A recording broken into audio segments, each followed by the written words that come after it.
Bonjour à tous, c'est Ludo de Permis à Vie et on se retrouve aujourd'hui donc pour la dernière série de vidéos. Et oui, c'est la dernière. Donc on se retrouve aujourd'hui pour la dernière série de vidéos que je ferai pour vous aider à préparer au mieux votre examen du permis de conduire. Parce qu'en fait, vu les votes qu'il y a eu, donc par un heureux hasard, bizarrement, étonnamment et incroyablement, il y a eu donc le même pourcentage de réponses pour les trois possibilités qu'il y avait. Donc je vais faire, moi qui espérais donc en fait faire un thème sur les 3 semaines restantes, et bien dans ce cas je vais faire les 3 thèmes en une vidéo. Voilà, en une série de vidéos. Et donc on commence tout de suite par connaître et utiliser les commandes. Et c'est parti, ça commence tout de suite.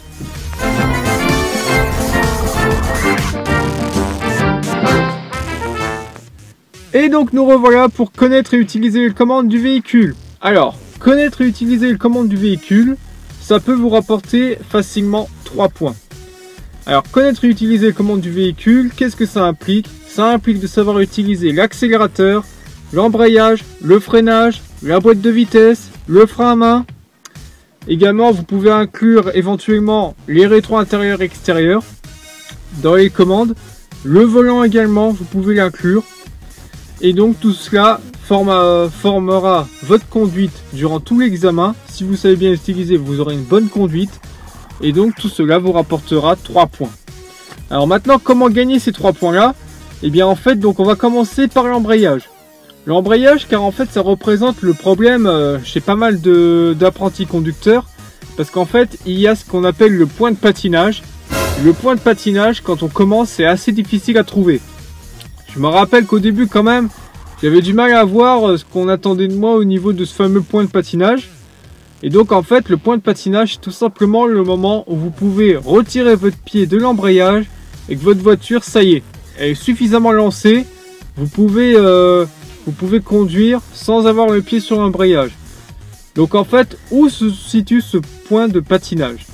Alors, le point de patinage, on va dire qu'en fait, admettons, ici, c'est votre pied sur l'embrayage. Donc là, vous avez votre pied enfoncé sur l'embrayage. Vous commencez à démarrer. Donc, à ce moment-là, vous commencez à desserrer votre pied. Vous commencez à desserrer votre pied tout doucement, tout doucement. Là, ça y est, votre voiture, elle commence à démarrer.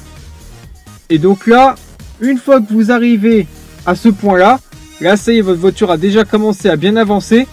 Mais dès que vous arrivez à ce point-là, où il n'y a plus que votre talon pour tenir l'embrayage, et bien là, c'est le point de patinage.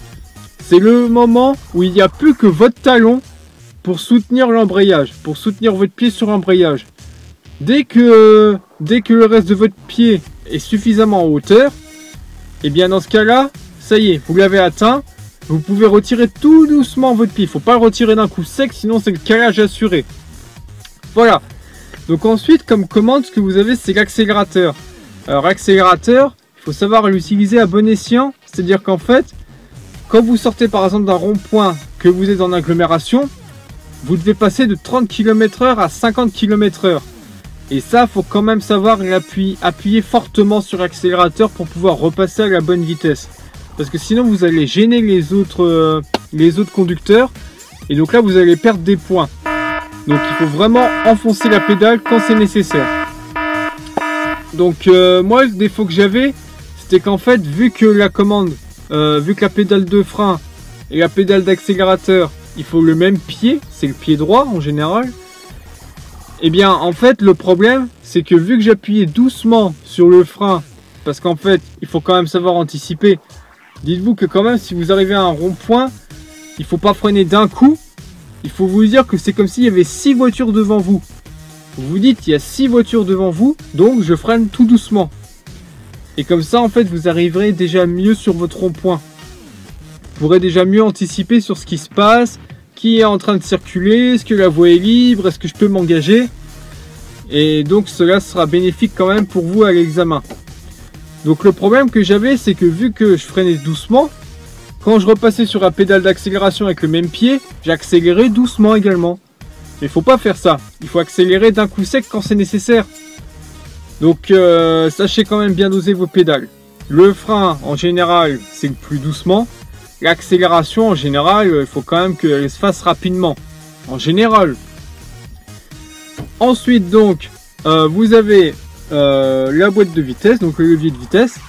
Alors le levier de vitesse, sachez que quand même, il faut l'utiliser sans regarder le levier de vitesse. Il ne faut pas que quand vous conduisez, vous soyez là.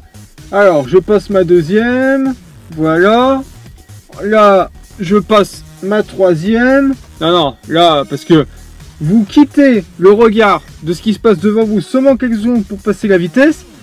Déjà là, vous risquez de faire un écart. Ou encore pire, vous quittez le regard juste pour passer une vitesse. Là, vous faites pas gaffe, vous êtes sur un rond-point.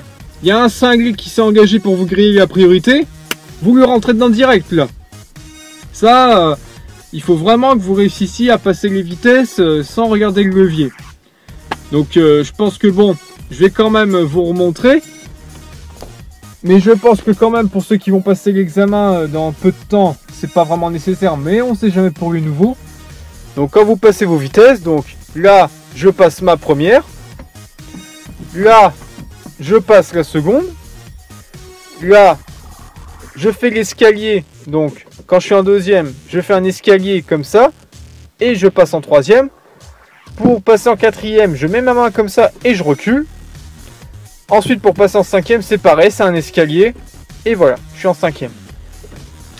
Alors par contre, pour la marche arrière, chez certaines voitures en général, c'est comme ça. Et là, je descends en bas. Je tourne à droite et je descends en bas. Là, par contre, sur les Renault, c'est un peu particulier. Sur les Renault, vous voyez, vous avez un petit anneau là, juste en dessous. Il faut soulever l'anneau. Il faut reculer et ensuite vous envoyez le levier sur la gauche et ensuite vous remontez comme si vous passiez la première. Donc je refais comme ça et voilà. Donc on sait jamais, si parmi vous il y en a quelques-uns qui ont envisagé de prendre une Renault, bah au moins comme ça vous savez comment faire la marche arrière. Voilà. Ensuite donc le volant. Donc le volant, il faut quand même que vous sachiez bien l'utiliser. Donc comme ça, vous mettez la main au milieu et une autre main sur le côté si jamais vous avez une courbe. Si jamais vous avez une petite courbe à manœuvrer. Par contre, si jamais vous avez un angle supérieur à 90 degrés. Ouais, je sais, là on parle un peu géométrie, mais... Donc en fait, si jamais vous avez une courbe assez droite, si vous devez tourner à gauche et que c'est assez droit, et bien là, vous allez braquer votre volant 2 fois. Donc en fait, donc ça, je vous apprends rien pour manœuvrer donc le volant. Mais vous allez devoir quand même braquer 2 fois parce qu'en fait ça nécessitera quand même de la part de votre véhicule d'être un peu plus tourné dans ce sens là. Il ne faudra pas seulement que vous vous contentiez de tourner légèrement d'un côté, il faudra vraiment que vos roues soient braquées dans le sens où vous voulez tourner. Voilà. Donc ensuite pour les rétros, et ben tout simplement, dites-vous bien qu'à chaque fois que vous devez signaler que vous faites quelque chose, il faut d'abord s'assurer que ce soit bon. Il faut d'abord s'assurer que vous puissiez le faire. Donc en fait, à chaque fois, n'oubliez pas 1, 2, 3 et vous signalez. Donc voilà. Si jamais vous arrivez à un rond-point, que vous devez signaler que vous tournez à gauche, n'oubliez pas 1, 2, 3, je mets le clignotant gauche et j'y vais. Quand c'est libre. Même chose hein, quand... vous sortez du rond-point, 1, 2, 3, je signale que je sors, clignotant droit et je sors. Il faut toujours que vous prépariez vos actions en fait. Et donc voilà, bah, on arrive à la fin de cette première partie sur connaître et utiliser les commandes. Si vous réussissez donc à utiliser ces commandes comme il faut, eh bien vous pouvez gagner déjà 3 points. Donc connaître et utiliser les commandes, je vous avouerai quand même c'était la partie où j'avais le plus de mal, comme je vous l'ai dit, avec cette fameuse pédale de frein. Où je faisais la même chose pour la pédale d'accélération. Mais une fois que c'est maîtrisé, c'est bon. Il n'y a plus de soucis, le reste s'enchaîne facilement. Et donc en parlant d'enchaîner, on va enchaîner justement avec la deuxième partie sur les vérifications intérieures du véhicule et ensuite les vérifications extérieures du véhicule. Allez, à tout de suite!